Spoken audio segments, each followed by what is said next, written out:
เกี่ยวกับเรื่องของสัตตนางจิตเติมแท้ผู้หู้ผู้ปฏิบัติผู้เวียนตายเวียนเกิดผู้หลุดพ้นอย่างสินะเข้าใจกันหมดระบอกนะว่ายังประเด็นตัวไหนที่ยังบอลได้เข้าใจนะมีเนาะก็ถือว่าเข้าใจกันดีเนาะเข้าใจกันดีแต่ว่าละเอียดเกี่ยวกับผู้หู้ผู้ปฏิบัติเนาะหรือว่าสิ่งที่เวียนว่ายตายเกิดเห็นปะในลักษณะว่าอันใดเวียนว่ายตายเกิดเนาะก็ดีเนาะเดี๋ยวจะทวนคืนเกี่ยวกับเรื่องนี้ให้แต่ว่าในระหว่างนี้ญาติโยมมีประเด็นใดอยากจะเสริมทับเพิ่มเติมนะบอกเข้าใจเพิ่มเติมในระหว่างกำลังเก่าที่ชอนนี่ก็เปิดไมค์ขอโอกาสเนาะสนทนากันไปนำเลยเนาะเป็นการทวนคืนเพิ่มเติมนะเท่าความให้ว่าทั้งหมดในโลกนี้นะมันมีเพียงแค่สองธาตุใหญ่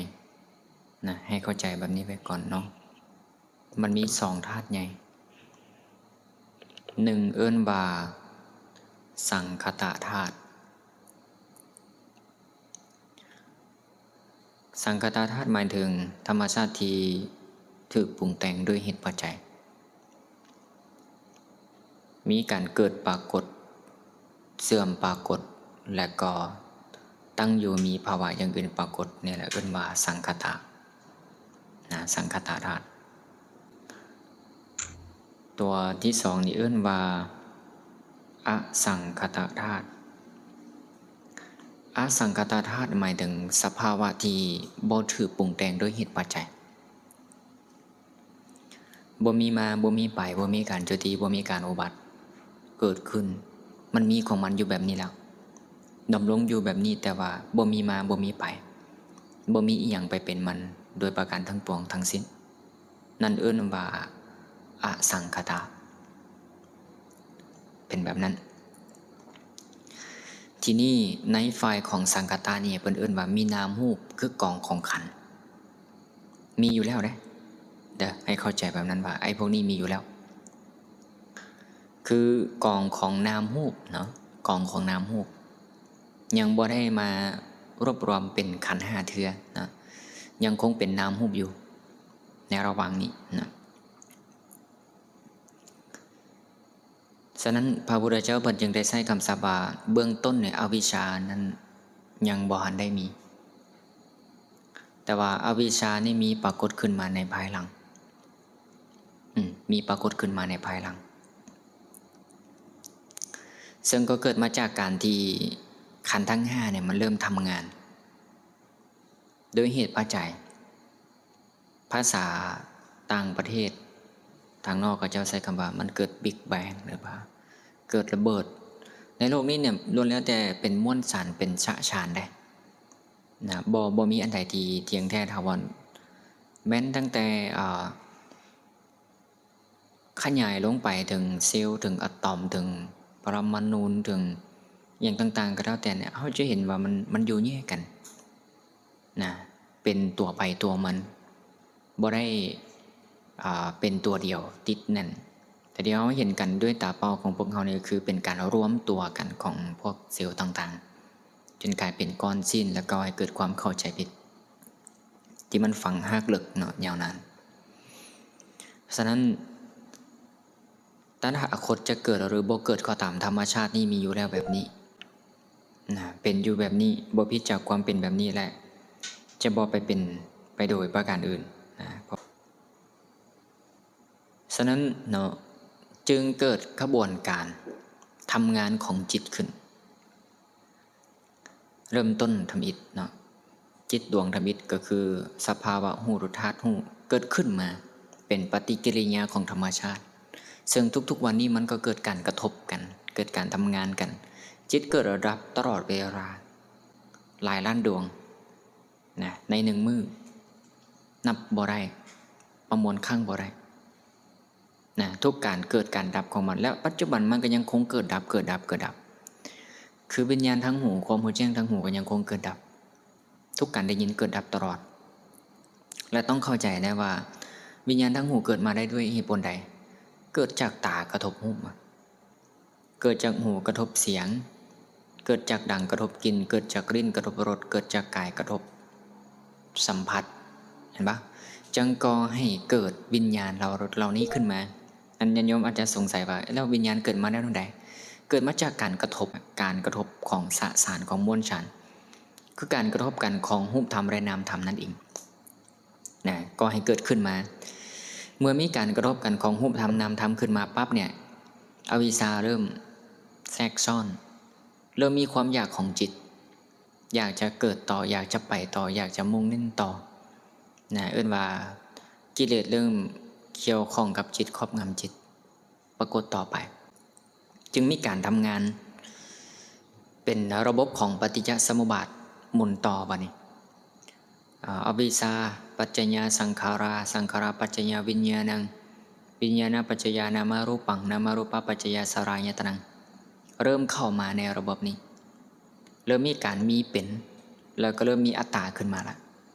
เริ่มสร้างอัตตาเริ่มสร้างตัวตนเริ่มมีความเห็นผิดเริ่มมีความยึดติดผิดแต่ความจริงมันบ่มีมาตั้งแต่ต้นมันมีเพราะเหตุปัจจัยเกิดการสำคัญผิดเกิดการเห็นผิดแต่จริงๆมันมีแค่ธรรมชาติที่อาศัยกันแล้วเกิดขึ้นแต่เบื้องต้นบ่มีเฮาเถอะแต่ว่าธรรมชาติเหล่านั้นอาศัยกันเกิดขึ้นมาจึงเกิดธาตุหู้ขึ้นมาเกิดว่าวิญญาณนั่นแหละธาตุหู้นะเนาะวิญญาณหรือว่าจิตนั่นแหละถือกำเนิดขึ้นมาเพราะอาศัยรูปนามนี่แหละมันอาศัยกันนะฉะนั้นต้นกำเนิดของจิตเนี่ยจึงอาศัยนามรูปเป็นที่ตั้งแล้วไอ้ธรรมชาติคือนามรูปหรือขันธ์ห้าเนี่ยมันมีของมันด้วยบทนี้อยู่แล้วนะมันมีของมันอยู่แล้ว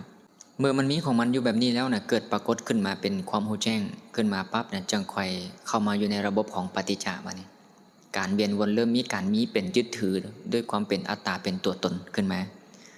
เริ่มไปตามกระแสของปฏิจจาเนี่ยกระแสของเหตุของปัจจัยหลายภพหลายชาติที่นี่จนมาถึงพวกเราในปัจจุบัน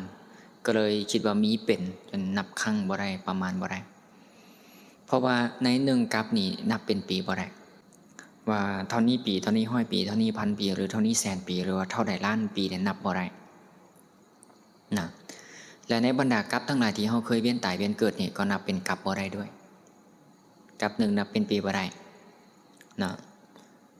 เหมือนกับเม็ดทรายของแม่น้ำคงคาสองฝากฝั่ง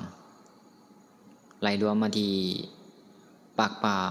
กอ่าวของมหาสมุทรอินเดียตั้งแต่ต้นกำเนิดของแม่น้ำคงคาเม็ดทรายสองฝากฝั่งนี่หลายน้อยซ้ำใดบรรดากับทั้งหลายที่เฮาไปยึดมาว่าแม่นเฮาที่เกิดแม่นเฮาที่แก่แม่นเฮาที่ตายแม่นเฮาที่เป็นเนี่ยตลอดกับที่ยาวนานเนี่ยนับครั้งบ่ได้ประมาณนี้นับครั้งบ่ได้แม่นประมาณนี้แต่ความจริงมีแค่นามรูปที่เกิดระดับตั้งแต่ต้นเนี่ยมันก็มีแค่นามรูปที่เกิดแล้วก็มีนามรูปที่ดับแม้นสุดท้ายมันจะดับก็มีแค่นามรูปที่ดับตัวเฮาที่เข้ามาหลงมายึดนั่นแหละมันเป็นเพียงความเห็นผิดบ่ได้มีตัวตนที่นอกขันธ์ห้าที่เข้ามาหลงมายึดอันใดเป็นเพียงการสร้างอัตตาขึ้นมาด้วยความเห็นผิดด้วยความบ่ฮู้ในระหว่างกลางนั้นนะพอมันเกิดการตื่นหู้มีตัดสหู้อย่างต่างๆไปเรียบร้อยแล้วปั๊บเนี่ยมันก็จะเหลือแต่นามรูปที่ยังคงทำงานแต่ว่ากิเลสปัจจัยก็ถูกถอดถอนไปบ่สามารถปรุงต่อให้เกิดภพใหม่ต่อไปฉะนั้นจึงยังเหลือเพียงแต่นามรูปอันมีในครั้งสุดท้ายแล้วก็ดับไปฉะนั้นจึงเป็นที่มาของคำศัพท์ว่าเบื้องต้นอวิชชามันบ่ได้มีแต่อวิชชามีมาในภายหลังอย่าลืมได้ว่าธาตุดินธาตุน้ำธาตุไฟธาตุลมอากาศธาตุสิ่งเหล่านี้มีอยู่กับโลกอยู่แล้วมีแบบนี้อยู่แล้ว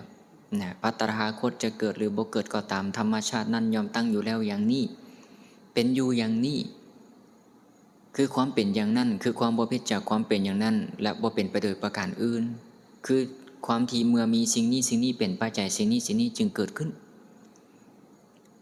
เห็นปะมันเป็นระบบของนามรูปที่ทำงานกันแต่ว่าตอนต้นเนี่ยไอ้ธาตุหู้เนี่ยยังบ่ได้มีความเข้าใจว่ามีตัวเองขึ้นมามันแค่เป็นสภาวะการตื่นหู้ของธาตุหู้ที่หู้แจ้งสิ่งใดหนึ่ง ต่อมาเมื่อมันหู้มาเรื่อยๆเนี่ยมันก็เริ่มอยากมีความอยากเกิดขึ้นเกิดขึ้นเมื่อมีความอยากเกิดขึ้นปั๊บก็เริ่มมีอวิชชาครอบงำเป็นหากเงาเข้ามาสู่ระบบของปฏิจจสมุปบาทถ้าจะร้องให้ยกอุปมาง่ายๆเหมือนเขาเคยเห็นไฟป่าที่มันเกิดลุกขึ้นมาเองปะโดยบ่แม่นไฟเกิดจากฝีมือของมนุษย์เป็นภัยที่เกิดจากธรรมชาตินะวิญญาณเปรียบเหมือนไฟเด้ยกตัวอย่างเนาะวิญญาณเปรียบเหมือนไฟคือสะเก็ดไฟเนี่ยมีลมเป็นเสื้อของสัตว์นั่นเหมือนปะที่พระเจ้าบรรลุอุปมานะเขาจะลองอุปมาต้นกำเนิดของดวงไฟดวงนี้อันนี้เป็นแบบในแง่มุมทัศนคติของมันตีที่เข้าใจนะเหมือนกับดินน้ำไฟลมมันมีของมันอยู่แล้ว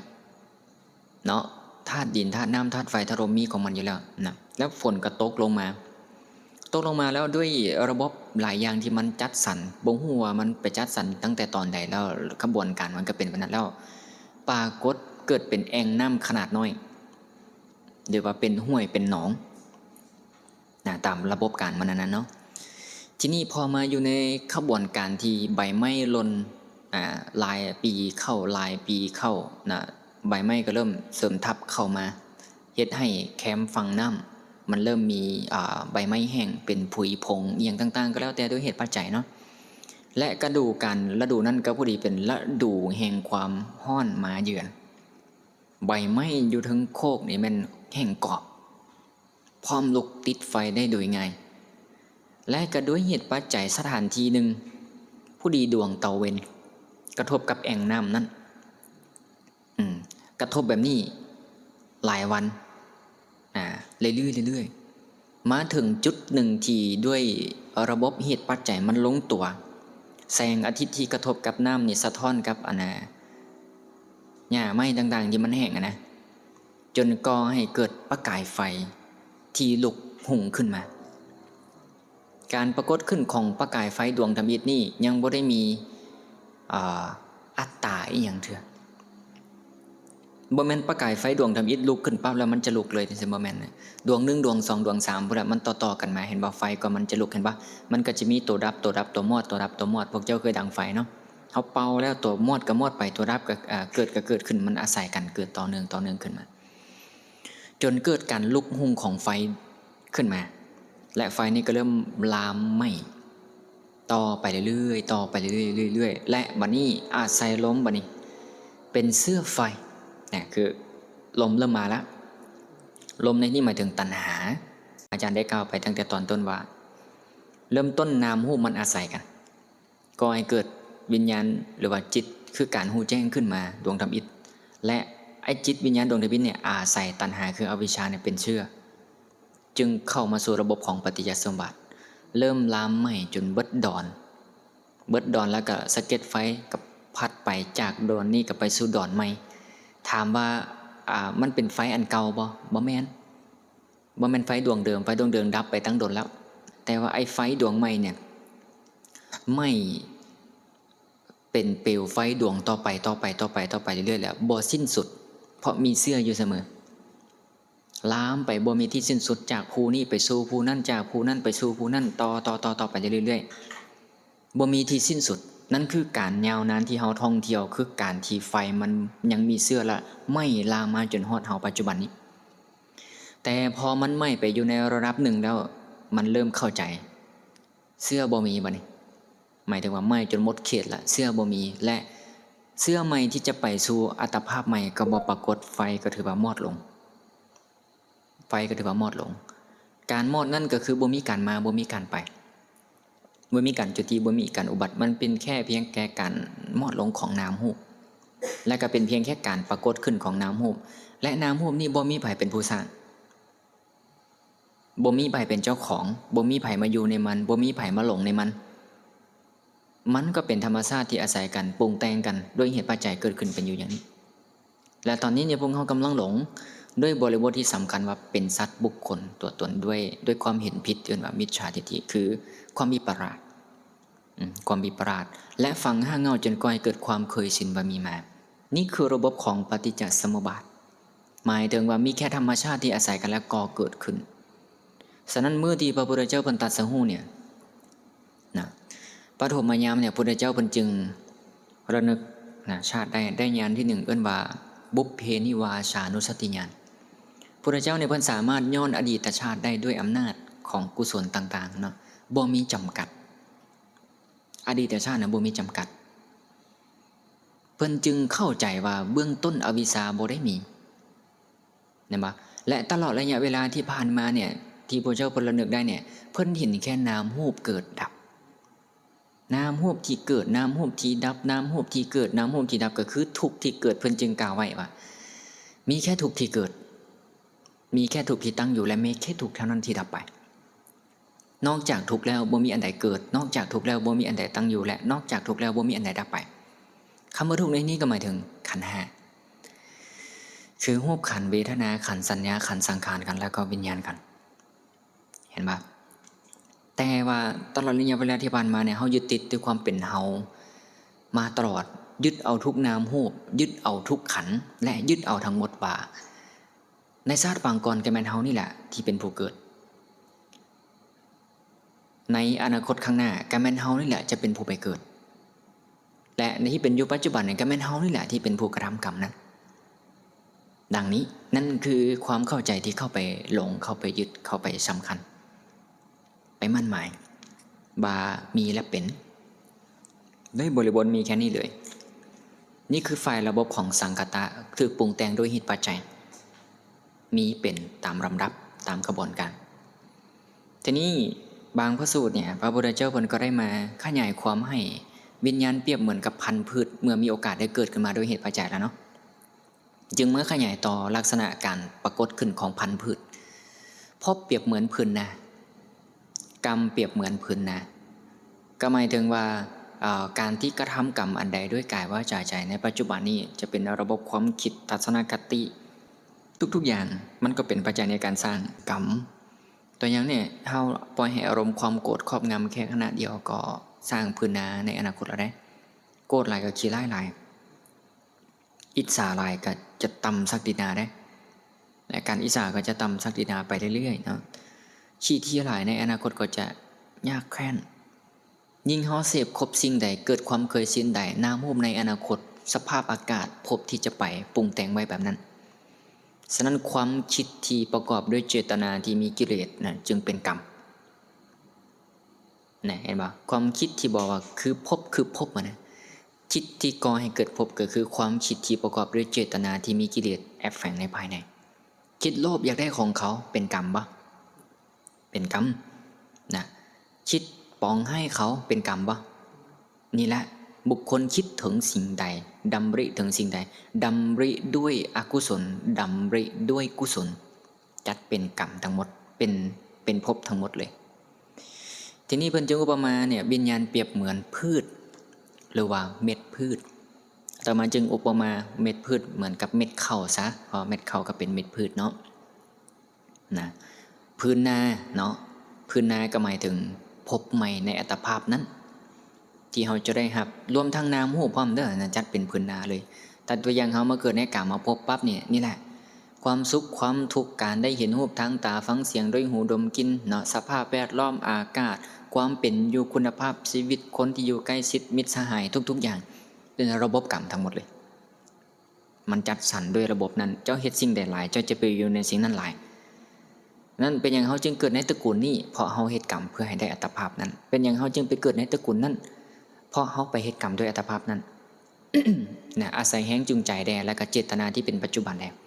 บางคนอยากไปเป็นทหารก็ย้อนเขามีความตั้งใจอยากจะไปเป็นทหารมันก็เลยต้องไปอยู่ในสายแดนหรือไปอยู่กับสภาพแวดล้อมที่มันเป็นทหาร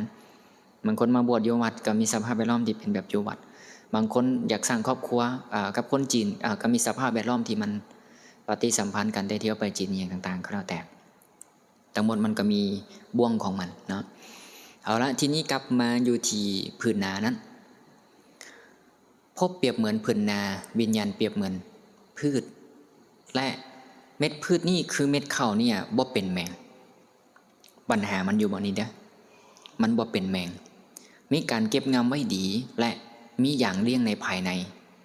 ยังมีเสื้ออยู่เสื้อของอย่างของเม็ดพืชนี่คือตัณหาคือตัณหาแม้นเม็ดข้าวนี่จะตกลงจากก๊กข้าวก๊กที่1ไปแล้ว บ่แม่นว่ามันจะเกิดเลยมันอาศัยเวลาเห็นบ่พวกเฮาเกี่ยวเข้ามาแล้วเนี่ยผ่านไปจักเดือนก็สิไปเฮ็ดนาอีกเทื่อนึงเกี่ยวเข้าเดือน12เนาะเรียบร้อยเลยเดือน12เดือน1เดือน2เดือน3เดือน4เดือน5เดือน6เดือนยังค่อยตกกล้าอีกเทื่อนึงมันสามารถดำรงชีวิตอยู่ได้ตั้งว่า6เดือนด้วยเสื้อของมันมีการเก็บงำไว้ดีประมาณนั้นนะทีนี้เนี่ยพอมันมีเสื้อชนิดแล้วปั๊บแล้วตกลงไปในพื้นนาก็คือตกกล้าใหม่เดือน6ปีหน้าเริ่มตกกล้าใหม่ปั๊บเนี่ยคำถามก็คือว่าต้นกล้าต้นใหม่ที่กำลังเกิดขึ้นด้วยเม็ดข้าวจากต้นที่1เนี่ย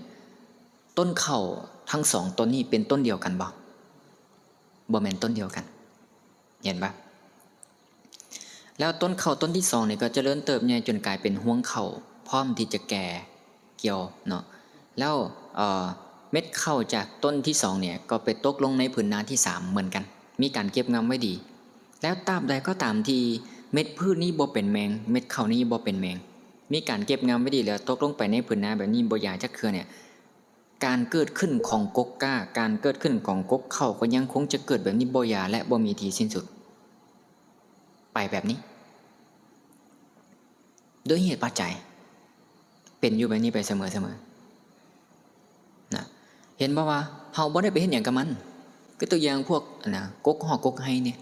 มันก็เจริญเติบใหญ่ด้วยเหตุปัจจัยของมันถูกลมพัดไปได้ถูกพวกนกต่างๆกินแล้วก็ไปเกิดแล้วก็ไปทายหลายๆหม่องแล้วมันก็เจริญเติบใหญ่ของมัน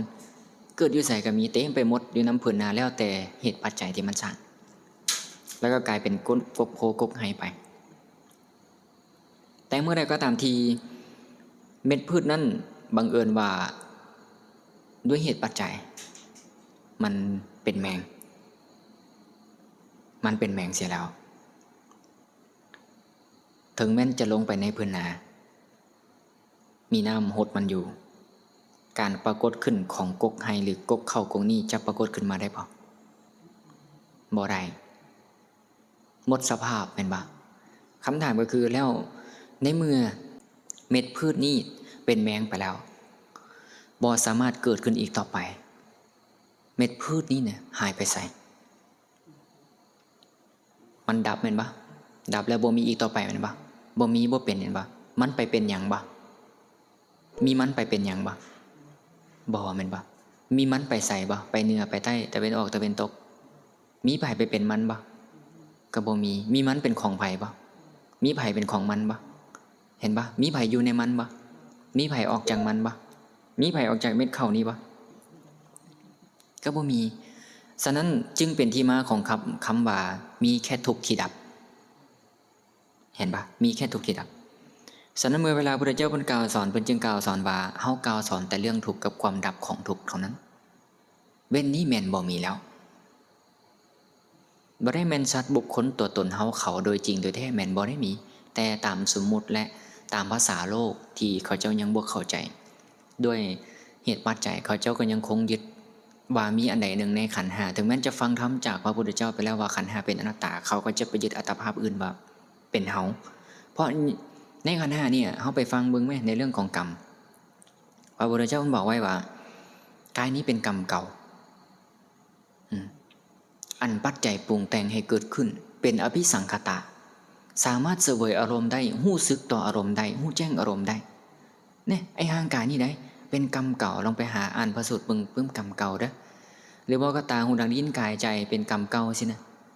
อันปัจจัยปรุงแต่งมีเป็นสามารถหู้แจ้งอารมณ์เสวยอารมณ์ได้มีความรู้สึกนึกคิดได้เนี่ยไอ้ความรู้สึกนึกคิดนี่บ่ได้เป็นของผู้ใดมันเป็นธรรมชาติที่เกิดขึ้นมาด้วยเหตุปัจจัยฉะนั้นขันธ์ทั้ง5มันคือธรรมชาติที่เกิดขึ้นมาด้วยเหตุปัจจัยจังตัวนี้มันเป็นเรื่องที่ละเอียดอ่อนแฮงแต่ว่าตั้งแต่บ่ได้อยากว่าเรื่องนี้ได้นะก็เลยอยากจะแบบเว้าให้หน่อยที่สุดเท่าที่จะเป็นไปได้เฮาเบิ่งในแง่มุมของพุทธเจ้าแม้พุทธเจ้าเพิ่นก็บ่ค่อยเว้าเรื่องพวกนี้เพราะมันเฮ็ดให้คนอาจจะเข้าใจได้ยากแน่แล้วอาจจะท้อแท้ต่อการประสบความเพียรไปเลยนะจึงเว้าในแง่มุมที่บอกนิพพานมันเป็นที่พึ่งได้นิพพานมันเป็นสุขได้ในแง่มุมนั้นไปเพื่อให้เฮามีแรงกระตือรือร้นอยากจะเฮ็ดให้เม็ดพืชนี้มันเป็นแมงเมื่อมันเป็นแมงเองมันก็จบเฮาก็บ่จะเป็นต้องไปกังวลเรื่องบุคคลที่เห็นแล้วนั่นโยมพอเข้าใจเนาะฉะนั้นในขันธ์5เนี่ยมันก็เป็นธรรมชาติที่อาศัยกันแล้วก็เกิดขึ้น ปัจจุบันในขันธ์ห้าเกิดดับตลอดเวลาปะเกิดดับตลอดเวลาแต่เป็นอย่างเขาคือบ่เห็นมันเพราะว่าสติและปัญญามันบ่เพียงพอที่จะเห็นซึ่งปัจจุบันเขาเห็นจนขนาดที่ว่ามันเป็นอันเดียวกันมีเฮาที่เป็นคนเห็นอยู่ตลอดเวลาเหมือนกับว่ามีเฮาที่เป็นคนสักใหญ่มีเฮาที่เป็นคนอยาก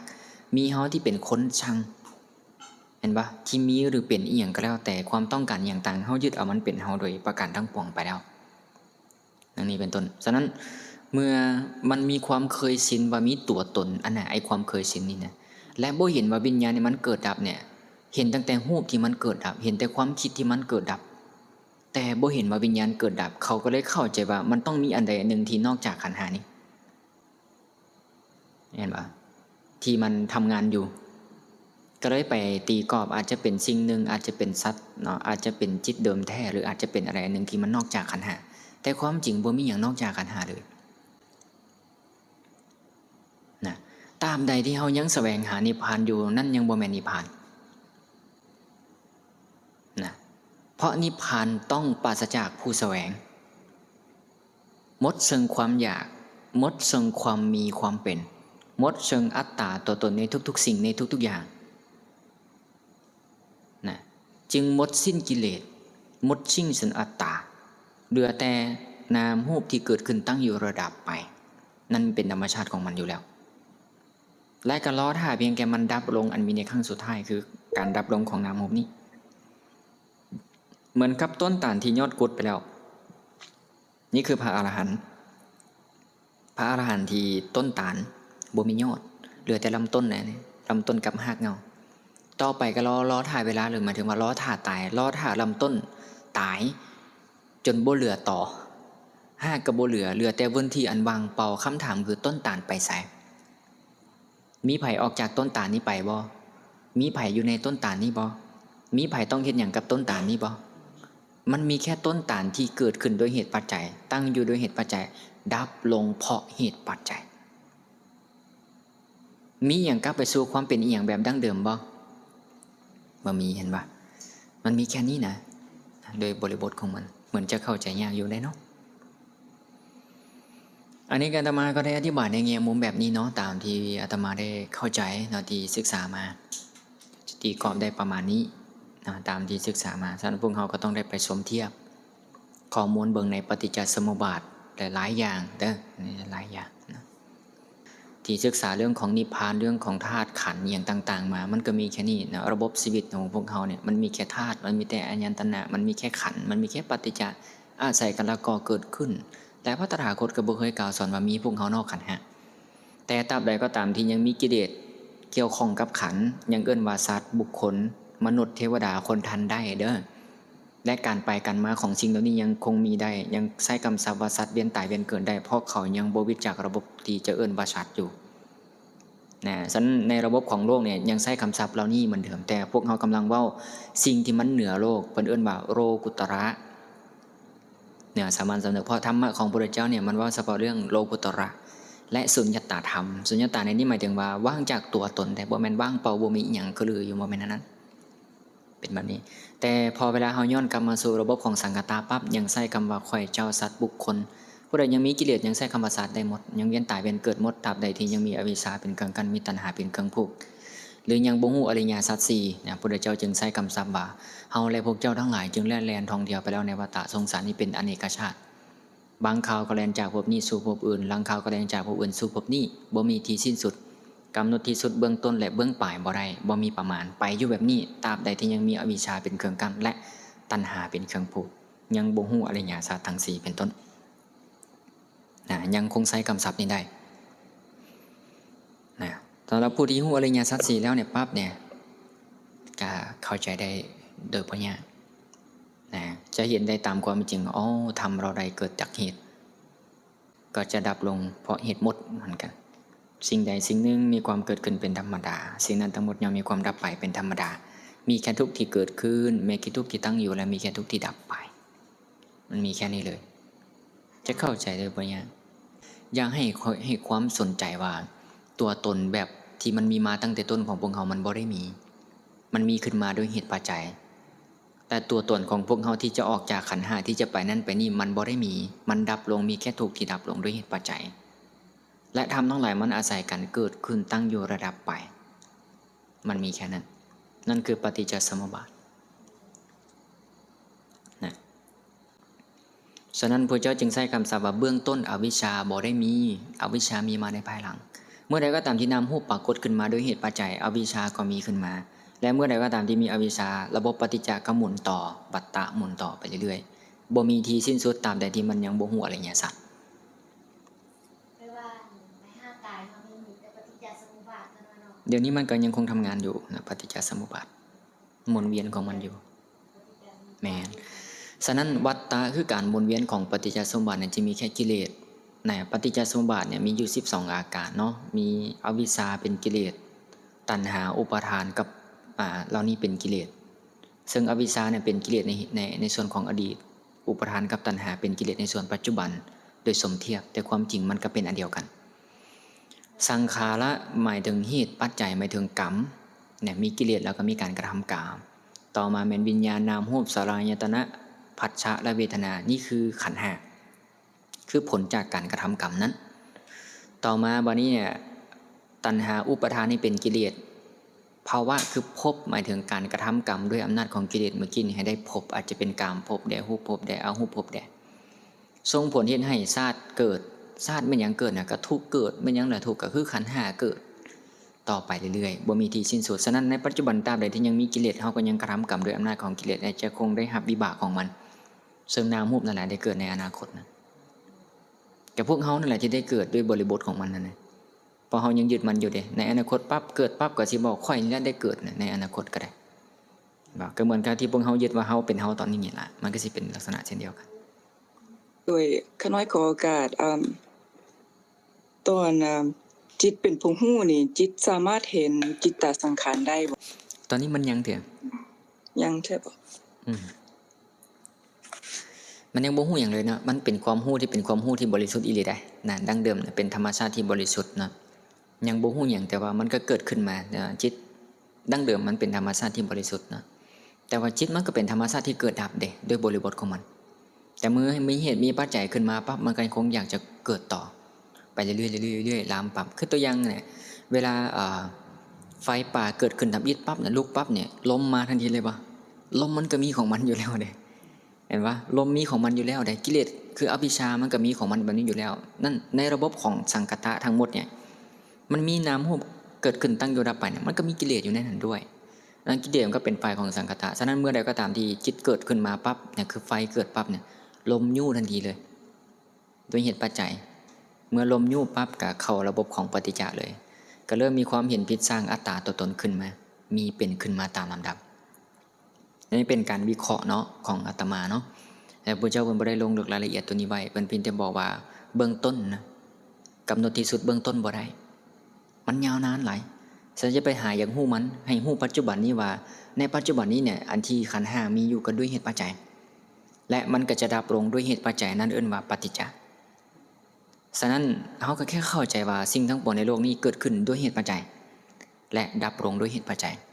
แม้นวิญญาณพระเจ้าก็บอกได้ว่าวิญญาณก็เป็นธรรมชาติที่เกิดขึ้นเพราะอาศัยนามรูปแม้นรูปขันธ์ก็เป็นธรรมชาติที่เกิดขึ้นด้วยเหตุปัจจัยแม้นน้ำขันธ์ก็เป็นธรรมชาติที่เกิดขึ้นด้วยเหตุปัจจัยทำทั้งหลายนี้อาศัยกันแล้วก็เกิดขึ้นตั้งอยู่แล้วก็ดับไปมีแค่นี้เลยนะอาจจะเริ่มเข้าใจแล้วป่ะทีนั้นเนี่ยภาษาลิบุตรเนี่ยเวลาเพิ่นไปฟังธรรมจากพระอัสสสีข้างธรรมอิฐเนี่ยธรรมเราใดเราหนึ่งเกิดแต่เหตุพระตถาคตทรงแสดงเหตุเกิดของธรรมเหล่านั้นพร้อมด้วยความดับแค่นี้นะเพิ่นมีปัญญาสามารถเจาะแทงทะลุสักกายทิฏฐิความเห็นผิดว่าสิ่งทั้งปวงในโลกนี้เป็นสัตว์เป็นบุคคลเป็นตัวตนเป็นเฮาเป็นของเฮาเป็นของภัยทั้งหมดออกได้เลยเพิ่นเห็นด้วยปัญญาทั้งหมดเลยมีปัญญาแหวกกิเลสออกมาจนเห็นแล้วว่ามันมีแค่ธรรมชาติที่อาศัยกันเกิดขึ้นปราศจากภัยยึดครองปราศจากของไปโดยประการทั้งปวงจึงหมดความลังเลสงสัยวิจิกิจฉาจึงบ่มีจนบ่ต้องไปถามผู้ใดอีกเชื่อด้วยปัญญาของตัวเองเห็นด้วยปัญญาของตัวเองแล้วการที่ให้เขาไปปฏิบัติผิดมันเป็นไปบ่ได้ เดินตามมรรคอย่างถูกต้องเป็นอย่างนี้นะเพราะว่าเหตุปัจจัยเพิ่นสร้างมาโอ้บ่ธรรมดาได้จะมาฟังธรรมให้มันบรรลุได้เนี่ยให้มันเข้าใจคำว่าบรรลุในที่นี้บ่ได้หมายถึงว่ามีแสงสว่างว่ามีอย่างวิเศษวิโสอย่างบ่แม่นดอกความหมายคำว่าบรรลุแปลว่าไปถึงไปฮอดเข้าใจสิ่งใดสิ่งหนึ่งจนแตกสารจนสำนานเทินว่าบรรลุจุดประสงค์นะประมาณนั้นนะเพิ่นก็เลยบรรลุ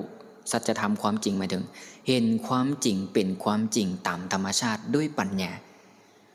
จนบ่สามารถมีไผหลอกได้จนทลายอัตตาตัวตนจนทลายความเห็นผิดได้นั่นแหละเอิ้นว่าบรรลุนั่นแหละมันต้องสร้างเหตุสร้างปัจจัยฉะนั้นพวกเฮาที่ฟังธรรมะกันอยู่นี่เนี่ยเฮากำลังสร้างเหตุคือสร้างอนุสัยเพื่อเริ่มศึกษาเห็นฮู้ว่ารูปคือหยังเวทนาคือหยังสัญญาคือหยังสังขารคือหยังวิญญาณคือหยังเป็นบ่เที่ยงแบบใดเป็นทุกข์แบบใดเป็นอนัตตาแบบใดเมื่อจำได้แค่นี้อย่าสิคิดว่าตัวเองได้ความเป็นอริยะอะไรยังต้องทลายมิจฉาทิฏฐิความเห็นผิดว่าสิ่งทั้งปวงเป็นสัตว์บุคคลตัวตนในตัวเองออกโดยประการทั้งปวงทุกครั้งที่เห็นทุกครั้งที่ได้ยินทุกครั้งที่ได้ฟังมันก็มีตั้งแต่นามรูปเกิดนามรูปดับมันเป็นเพียงแค่รูปธรรมและนามธรรมทั้งหมดทั้งสิ้นแต่อนุสัยยังละบ่ได้มันจะมาเป็นบางครั้งแต่มันก็ยังคงเห็นว่าเป็นอนัตตาและเมื่อเวลามีคนอื่นมาด่าเกิดความรู้สึกบ่พอใจขึ้นมาปั๊บเนี่ยเขากำหนดรู้ได้ทันทีเลยว่านั่นคือความบ่พอใจเกิดขึ้นแต่เขาจะบ่กำหนดว่าความบ่พอใจได้เกิดขึ้นแล้วแก่เฮาเป็นคนที่บ่พอใจเฮาต้องกำจัดไอ้ความบ่พอใจนี้ออกบ่มีแบบนี้มีแค่กำหนดรู้ว่านี่คือความบ่พอใจอาจจะซ่าได้และรู้ด้วยว่าความบ่พอใจนี้เกิดขึ้นมาด้วยเหตุปัจจัยแล้วจักหน่อยมันก็ดับไปจึงบ่เอาความบ่พอใจนี้นะไปสร้างกรรมที่ให้ตัวเองต้องตกนรกปิดประตูนรกได้โดยประการทั้งปวงเพราะกิเลสเนี่ยมันละได้พอรู้กำหนดรู้ทันมันนี่คือพระโสดาบันนั่นเนี่ยพระสกทาคามีแม่นเบาบางลงกว่านี้อีกและพระอนาคามีแม่นมิดชิลีอยู่ดับใบแหงเป็นต้นพระอรหันต์บัดนี้แม้นมีเหตุให้โกรธอยู่ก็โกรธบ่เกิดเลยเหมือนกับไฟตกน้ำจุดจังไดก็บ่ลุกจักเทื่อนะบ่ลุกเป็นต้นเป็นภาพรวมประมาณนี้เนาะฉะนั้นมีเฮามามีเฮาไปบ่ถ้าเว้าเรื่องธรรมะแบบความจริงบ่มีเนาะแต่ถ้าเว้าตามสมมุติเฮาก็ยังใช้คำศัพท์มีการมากันไปแม่นบ่ถูกต้องแล้วไอ้การมากันไปเนี่ยพระเจ้าก็ใช้คำศัพท์ว่าชัดนะใช้คำศัพท์ว่าสัตว์แต่บ่ได้หมายถึงสัตตนังที่สอนกันปัจจุบันนี้ที่ว่ามันเป็นของเที่ยงที่มันออกจากขันธ์5แล้วมาลงมายึดบ่ได้แม่นในบริบทแบบนั้นมีผู้ปฏิบัติผู้สิ่งที่เวียนว่ายจิตเดิมจิตแท้นะผู้แม่นผู้ปฏิบัติเป็นเจริญพรแล้วไล่สรุปคืนให้พอออกเพชรก่อนเด้อว่าผู้ฮู้คือหยังผู้ปฏิบัติคือหยังเนาะนะผู้เวียนว่ายตายเกิดคือหยังผู้หลุดพ้นคือหยังเนาะเดี๋ยวจะไล่ทวนคืนให้อีกเทื่อนึงผู้ฮู้ในที่นี้หมายถึงจิตที่ประกอบด้วยสติและปัญญาเอิ้นว่าผู้ฮู้นะแต่ว่าตัวผู้ฮู้นี้บ่สามารถเกิดขึ้นอย่างเดียวได้คือจิตเนี่ยบ่สามารถเกิดขึ้นเองได้ตามลำพังต้องมีสติและปัญญาเกิดขึ้นนี่เพิ่นเอิ้นว่าเจตสิกคือสติปัญญาในเจตสิกหมายถึงว่าเป็นธรรมที่เกิดขึ้นพร้อมกับจิตแต่ถ้าจิตดวงใดเกิดขึ้นมาแล้วเนี่ยบ่มีสติและปัญญาจะกลายเป็นโมหะแทนก็คือหลงมีอวิชชาอย่างเมื่อมีสติหลงผิดมันก็จะกลายเป็นมิจฉาสติกายลักษณะเช่นใดมิจฉาสติเนี่ยไปแล้วนึกว่านั่นเป็นเฮานั่นเป็นของเฮานั่นเป็นตัวตนของเฮาอันนี้เรียกว่ามิจฉาสติสัมมาสติก็คือนั่นบ่แม่นเฮานั่นบ่แม่นของเฮานั่นบ่แม่นตัวตนของเฮาอันนี้คือว่าผู้ฮู้ในที่หมายถึงจิตที่ประกอบด้วยสติและปัญญาผู้หลงในที่นี้หมายถึงจิตที่ประกอบด้วยอวิชชาและโมหะเป็นต้นเรียกว่าขาดสติขาดปัญญาโกงกันข้ามกันทีนี้ถามว่าไผเป็นผู้ปฏิบัติถ้าโดยธรรมะสั้นเลิกแบบละเอียดจริงๆเลยแบบสั้นโลกุตระเลยผู้ปฏิบัติแม่นบ่ได้มีแล้วไอ้ที่ปฏิบัติอยู่นี่คือหยังมันคือธรรมชาติที่อาศัยกันเกิดหมายถึงไหลไปตามกระแสคือจิตที่ได้ฟังธรรมที่ได้เข้าใจธรรมที่ได้ตื่นหู้ตามความจริงว่า บ่มีหยังเป็นสัตว์บุคคลตัวตนเฮาเขาแล้วมันก็เลยเสพครบธรรมะที่เป็นศรัทธาวิริยะสติสมาธิปัญญาเสพครบแล้วก็เจริญในสิ่งที่มันเป็นกุศลแล้วมันก็เริ่มไหลไปสู่สิ่งที่เป็นกุศลไปเรื่อยๆจนกลายเป็นเพิกถอนอัตตาด้วยความเป็นตัวตนทั้งหมดโดยประการทั้งปวงทำไหลไปสู่ธรรมธรรมอาศัยกันเกิดขึ้นในตอนนี้ธรรมมันทำงานอยู่เห็นปะธรรมมันทำงานอยู่ฉะนั้นจึงมีในบริบทว่าผู้ปฏิบัติธรรมเนาะธรรมยอมรักษาผู้ปฏิบัติธรรมเป็นนิดเหมือนปะมันบ่ได้หมายถึงว่ามีธรรมมารักษาพวกเฮาอีหยังบ่แม่นคือตัวอย่างเช่นเวลาเฮามีสติเจริญสติปัฏฐาน4อยู่เนี่ยหมายถึงว่าเอาจิตตั้งมั่นอยู่ที่ฐานก็คือสติปัฏฐาน4เนี่ยจิตมันต้องไประลึกเองได้สติปัฏฐาน4บ่แม่นเฮาเป็นคนไปบังคับมันถ้าบุคคลใดไปบังคับให้จิตไปตั้งมั่นในสติปัฏฐาน4และคิดว่าตัวเองปฏิบัติคิดว่าตัวเองต้องปฏิบัติคิดว่าตัวเองต้องกำลังได้ปฏิบัติได้รับผลจากการปฏิบัติเป็นมิจฉาสติทั้งหมดเลยเพราะยังมีอัตตายังมีตัวตนอยู่สัมมาสติจะต้องเกิดขึ้นโดยธรรมชาติโดยอัตโนมัติโดยบ่มีการบังคับแต่มันเป็นสติที่เกิดขึ้นด้วยความเข้าใจว่ากายบ่แม่นเฮาเวทนาบ่แม่นเฮาจิตบ่แม่นเฮาธรรมทั้งหลายบ่แม่นเฮาโดยธรรมชาติของมันเองเอิ้นว่ามันจึงไหลไปตามธรรมชาติจึงเป็นสัมมาสติแต่ถ้าออกนอกนี้มาปั๊บจะกลายเป็นมิจฉาสติทันทีเลยเห็นป่ะฉะนั้นคำว่าปฏิบัติในนี่เนี่ยหมายถึงธรรมทั้งหลายมันไหลไปสู่ธรรมแต่ภาษาเว้าปะเนี่ยภาษาเว้าสำหรับพวกเฮาปฏิบัติก็ยังทรงใช้คำว่าเจ้าทั้งหลายจงปฏิบัติจงเฮ็ดให้หลายจงกระทำให้หลายเพราะในตอนนี้พวกเฮากำลังมีอัตตาอยู่ยังมีความรู้สึกว่ามีพวกเฮาอยู่จึงใช้คำศัพท์ว่าพวกเฮาจงปฏิบัติจงทำความเพียรได้เพราะคำว่าพวกเฮาที่บ่มีโดยประการทั้งปวงคือธรรมะสั้นสูงที่ละเอียดและผู้ที่เห็นเช่นนี้และจนสามารถละแบบได้โดยถาวรก็คือพระอรหันต์แต่เราต้องเข้าใจแบบนี้ว่าธรรมะเป็นแบบนี้แต่การปฏิบัติภาษาว่าการเห็นต้องเป็นอีกแบบหนึ่งนะฉะนั้นผู้ที่มาไปเวียนตายเวียนเกิดก็คือยังใช้คำว่าสัตตานังได้แม้แต่พระโสดาบันเนี่ยก็ยังใช้สัตตานังกับเขาได้อยู่เพราะว่าเขายังมีปัจจัยในการเกิดอยู่ฉะนั้นตามใดก็ตามที่ยังมีกิเลสคือสันทราคะนั้นที่ตัณหายังเกี่ยวข้องกับอุปทานกันคือนามรูปนี้อยู่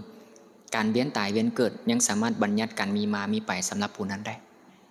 ยกเว้นคนนั้นจะเป็นพระอรหันต์เท่านั้นนะพระอรหันต์เท่านั้นนะฉะนั้นคำว่าผู้หลุดพ้นในที่นี้เนี่ยจึงบ่ได้มีแบบมีตัวตนของบุคคลจริงๆที่เป็นผู้ไปหลุดพ้นมีแค่จิตที่ปราศจากราคะปราศจากโทสะปราศจากโมหะทุกขั้งในการเกิดราคะโทสะโมหะบ่มีเลยและจิตนี้ก็เป็นส่วนหนึ่งของขันธ์ห้าเหลือเพียงแค่ขันธ์ห้าที่เกิดระดับฉะนั้นในปัจจุบันนามรูปดับสนิทเพิ่นเอิ้นว่าปรินิพพานนั่นนะหมายถึงนามรูปดับแล้วก็คือจบลงอยู่ที่ต้นตาลหายไปทั้งต้นพร้อมด้วยหากเหลือแต่พื้นที่อันว่างเปล่าว่างนี้หมายถึงสุญญตาเนาะเป็นชื่อหนึ่งของนิพพานก็หมายถึงว่างจากความเป็นตัวตนโดยประการทั้งปวงว่างจากการมาการไปว่างจากการปรุงแต่งมีเป็นทุกๆอย่างมันก็จบลงอยู่แค่นั้นฉะนั้นผู้รู้ก็คือจิตที่ประกอบด้วยปัญญาผู้ปฏิบัติก็คือธรรมชาติที่ไหลไปหาธรรมในปัจจุบันนี้นะแล้วเราก็ต้องใช้คำศัพท์ว่าพวกเรานั่นแหละที่กำลังน้อมไปหาธรรมไหลไปหาธรรมน้อมจิตไปหาธรรมใช้คำว่าพวกเราได้พอยังมีความเกิดสินยังมีพวกเราอยู่พวกเรายังละอัตตาบ่ได้เด้นะเป็นต้นนะแล้วผู้เวียนตายเวียนเกิดบ่ได้มีผู้ใดผู้หนึ่งที่อยู่นอกขันธ์ห้าเวียนตายเวียนเกิดก็คือจิตนะคือจิตแต่บ่แม่นจิตที่เป็นตัวเที่ยงแบบสาติเราเข้าใจสาติเราเข้าใจว่าวิญญาณดวงเดิมเวียนตายเวียนเกิดนะเที่ยงแท้เป็นนิรันดร์บ่แม่นแบบนั้นอาตมาได้ยกให้แล้วว่าจิตในนี้หมายถึงเม็ดข้าววิญญาณตามพระสูตรนั่นนะเม็ดข้าวตกลงไปในพื้นน้ำแตกออกเป็นเนื้องอกบ่แม่นเม็ดข้าวเด้และเม็ดข้าวใหม่อีกที่ไปตกบ่แม่นเม็ดเดิมอีกในพื้นน้ำใหม่ต้น4ต้น5ก็เม็ดข้าวใหม่ไปเรื่อยๆก็คือกายนี้ใจจึงเป็นกรรมเก่าเนี่ยใจในนี้หมายถึงว่าเป็นใจดวงที่มีที่ก้าวลงสู่ขันธ์ก้าวลงสู่นามรูปก้าวลงสู่ภพแล้วมันที่เหลือก็เป็นวิญญาณดวงใหม่ที่เกิดขึ้นด้วยผลจากวิญญาณดวงดำอิฐด้วยผลจากเม็ดข้าวดวงนั้นก่อให้เกิดเป็นเม็ดข้าวเม็ดใหม่ไปเรื่อยๆบ่มีที่สิ้นสุดมีแค่นี้เลยนะพอเข้าใจบ่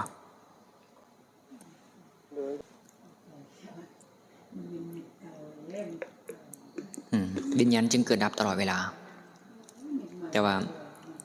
มันเกิดดับไปหลายจนเขาสามารถเห็นว่ามันเป็นอันเดียวมันเที่ยง ในความรู้สึกของพวกเรานะเฮาเห็นมันบ่ทันนะจนเฮาก็เลยเข้าใจว่าเฮาคือจิตนะจิตคือเฮาเป็นต้นจึงก่อให้เกิดการสอนกันแตกต่างออกไปต่างๆนานาว่าพวกเฮาคือจิตเดิมแท้พวกเฮาคือจิตที่เที่ยงเป็นต้นพระพุทธเจ้าก็ใช้คำว่าจิตหลุดพ้นได้แต่ว่าหลุดพ้นในนี้บ่ได้หมายถึงมีตัวจิตที่เที่ยงแท้ที่เป็นตัวตนของเฮาที่หลุดพ้นออกไปเข้านิพพานไปอยู่ในนิพพานบ่แม่นแบบนั้น